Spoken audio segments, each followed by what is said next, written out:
எத்தனை முறை உனக்கு புத்திமதி சொல்லின்னு இருக்கிறேன். என் பேச்சை கேட்கவே கூடாதுன்னு முடிவு பண்ணிட்டியா? உன் மேல நம்பிக்கை வச்சுதானே காலைல உன்னை அவுத்து விட்டு நான் வேலைக்கு போனேன். நீ நேரா போனமா ஒரு ஓரமா பில்லு மேய்ஞ்சுமா வீட்டுக்கு வந்தமா தானே இருக்கணும். யார் வீட்டு கழனிலாம் இறங்கி மேய்ஞ்சிடுற. கழனிக்கு சொந்தக்காரன் வீட்டான வந்து அசிங்கமா கேட்கறான். மாடு வளர்க்க தேர்த்து ஒழுங்கா வளர்க்க வக்கு இல்லையான்னு கேட்கறான். அந்த சைடு ஏன் திரும்புறேன்? நான் சொல்ல காதல வாங்க சொல். என்னைக்காவது உன்னை நான் ஓட்டி மொழி மேய்ச்சி வர சொல்ல பாதி வயிறா மேய்ச்சிக்கிட்டே இருந்துக்கிறேன்னா வயிறு புல்லாதானே மேய்ச்சிக்கிட்டே இருந்துக்கிறேன்.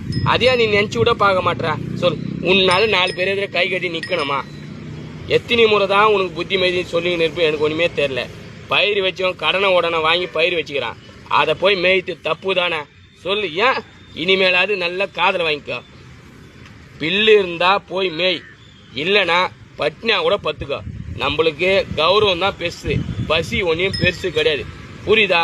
காதல் வாங்கவே வாங்க மாட்டியா சொல்லியா? ஏமா இங்க ஏமா நீ வேடிக்கை பாக்குறீங்க? என் மாட்டுக்கு நான் புத்திமை சொல்லுக்கிறேன். உங்க வீட்டுல 1008 பிரச்சனை இருக்குது.